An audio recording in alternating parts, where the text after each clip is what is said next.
Amidst intense nationwide debate on U.S. immigration policy, software giant Microsoft has backed a proposed legislative move that calls for elimination of per-country limit on green card and also sought an increase in its numbers.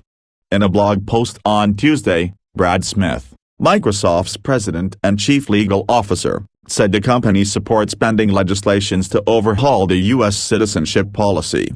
Prominent among the pending legislations are provisions that eliminate unfair per-country limits for employment-based green cards by incorporating the Bipartisan Fairness for High-Skilled Immigrants Act, led by Congressman Kevin Yoder. This would have a positive impact for our employees and our company by helping to ease the lengthy green card backlog that otherwise would cause some of our colleagues to wait for more than 20 years for their visa, simply because of the country of their birth, Smith said. Microsoft, he said, supports the increase of the number of employment-based green cards to reduce the backlog and recognize the needs of the modern economy for the world's top talent. The existing employment-based green card limits have not been updated for nearly 30 years. Improvements are long overdue, he said.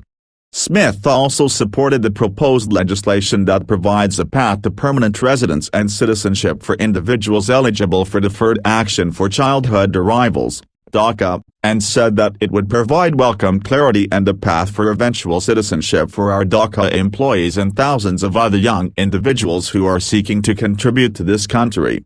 This legislation would provide a permanent legislative solution, which Microsoft and its business coalitions have been seeking for the past year, he said. While we would not endorse every provision in the bill relating to increased security, we recognize that stronger security is needed. There are parts of the border with Mexico where more U.S. Customs and Border Protection (CBP) agents are needed and other security provisions should be improved, Smith said. Noting that the newly introduced bill, the Border Security and Immigration Reform Act of 2018, H.R. 6136, is better, he, however, said it needs to be improved in significant ways, including ending the changes it instituted in April to separate children from their families at the border. Describing Microsoft as a company of immigrants and a nation of immigrants, Smith said majority of its employees grew up in the United States. He further added, like most Americans, most of us have ancestors that came from someplace else. Microsoft also has employees who have moved here from over 120 countries, including lawful permanent residents, high-skilled immigrants on the path to become green card holders, and dreamers. This has made Microsoft something akin to the United Nations of software.